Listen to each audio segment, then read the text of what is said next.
भारत अपने किसानों के, पशुपालकों के और मछुआरे भाई बहनों के हितों के साथ कभी भी समझौता नहीं करेगा।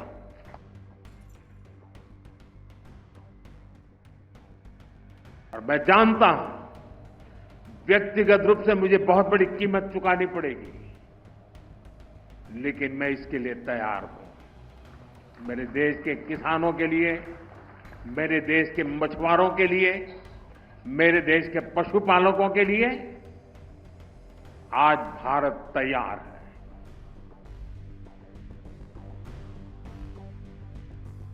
ਪ੍ਰਧਾਨ ਮੰਤਰੀ ਨਰਿੰਦਰ ਮੋਦੀ ਦਾ ਵੱਡਾ ਬਿਆਨ ਸਾਹਮਣੇ ਆਇਆ ਹੈ। ਅਮਰੀਕਾ ਵੱਲੋਂ ਭਾਰਤ ਦੇ ਉੱਤੇ ਟੈਰਿਫ ਲਾਏ ਜਾਣ ਤੋਂ ਬਾਅਦ ਪਹਿਲੀ ਵਾਰ ਨਰਿੰਦਰ ਮੋਦੀ ਨੇ ਇਹ ਵੱਡਾ ਬਿਆਨ ਦਿੱਤਾ ਹੈ। ਉਹਨਾਂ ਨੇ ਕਿਹਾ ਹੈ ਕਿ ਕਿਸਾਨਾਂ ਦੇ ਹਿੱਤਾਂ ਦੇ ਨਾਲ ਕੋਈ ਵੀ ਸਮਝੌਤਾ ਨਹੀਂ ਹੋਵੇਗਾ। ਖੇਤੀਬਾੜੀ ਮੰਤਰਾਲੇ ਦੇ ਇੱਕ ਪ੍ਰੋਗਰਾਮ ਦੇ ਦੌਰਾਨ ਪੀਐਮ ਨਰਿੰਦਰ ਮੋਦੀ ਨੇ ਬੋਲਦਿਆਂ ਕਿਹਾ ਹੈ ਕਿ ਕਿਸਾਨ ਭਾਰਤ ਦੀ ਤਰਜੀਹ ਹਨ। ਉਹਨਾਂ ਦੀਆਂ ਟਿੱਪਣੀਆਂ ਅਜਿਹੇ ਸਮੇਂ ਦੇ ਵਿੱਚ ਆਈਆਂ ਨੇ ਜਦੋਂ ਅਮਰੀਕਾ ਨੇ ਭਾਰਤ ਦੇ ਉੱਤੇ ਟੈਰਿਫ ਲਾਉਣ ਦਾ ਐਲਾਨ ਕੀਤਾ ਹੈ। ਪੀਐਮ ਨਰਿੰਦਰ ਮੋਦੀ ਨੇ ਕਿਹਾ ਹੈ ਕਿ ਸਾਡੇ ਲਈ ਸਾਡੇ ਕਿਸਾਨਾਂ ਦੀ ਭਲਾਈ ਸਭ ਤੋਂ ਵੱਧ ਹੈ। ਭਾਰਤ ਆਪਣੇ ਕਿਸਾਨਾਂ, ਪਸ਼ੂ ਪਾਲਕਾਂ ਅਤੇ ਮਛੇਰਿਆਂ ਦੇ ਹਿੱਤਾਂ ਦੇ ਨਾਲ ਕਦੇ ਵੀ ਕੋਈ ਸਮਝੌਤਾ ਨਹੀਂ ਕਰੇਗਾ ਤੇ ਮੈਂ ਜਾਣਦਾ ਹਾਂ ਕਿ ਮੈਨੂੰ ਨਿੱਜੀ ਤੌਰ ਤੇ ਇੱਕ ਵੱਡੀ ਕੀਮਤ ਚੁਕਾਉਣੀ ਪਵੇਗੀ, ਜਿਸ ਦੇ ਲਈ ਮੈਂ ਤਿਆਰ ਹਾਂ।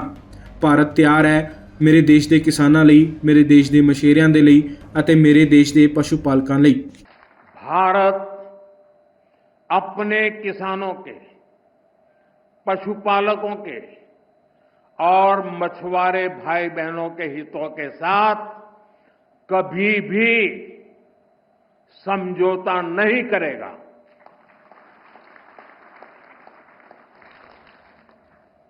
और मैं जानता हूं, व्यक्तिगत रूप से मुझे बहुत बड़ी कीमत चुकानी पड़ेगी, लेकिन मैं इसके लिए तैयार हूं। मेरे देश के किसानों के लिए, मेरे देश के मछुआरों के लिए, मेरे देश के पशुपालकों के लिए आज भारत तैयार है।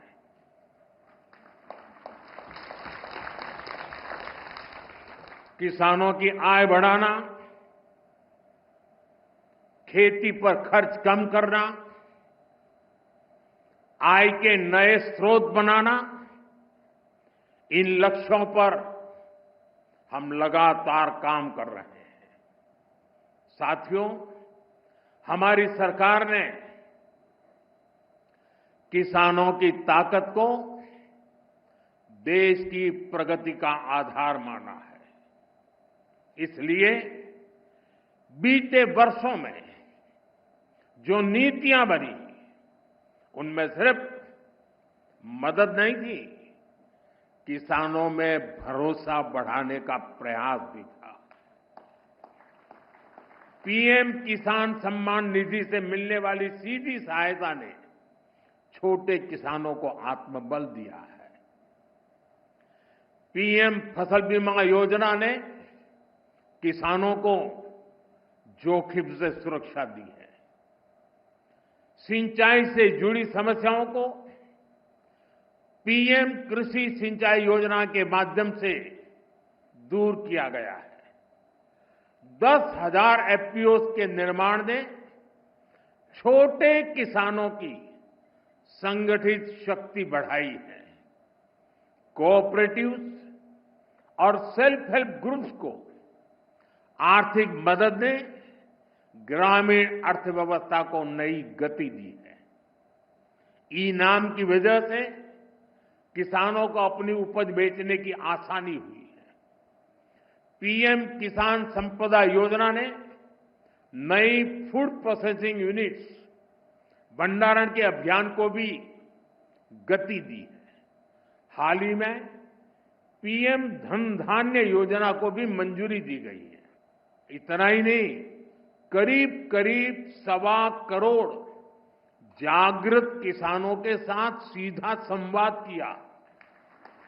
हमारे वैज्ञानिकों का ज्यादा से ज्यादा किसानों तक पहुंचने का ये प्रयास बहुत ही सराहनीय है। साथियों, डॉक्टर एमएस स्वामीनाथन ने हमें सिखाया था कि खेती सिर्फ फसल की नहीं होती, खेती लोगों की जिंदगी होती है।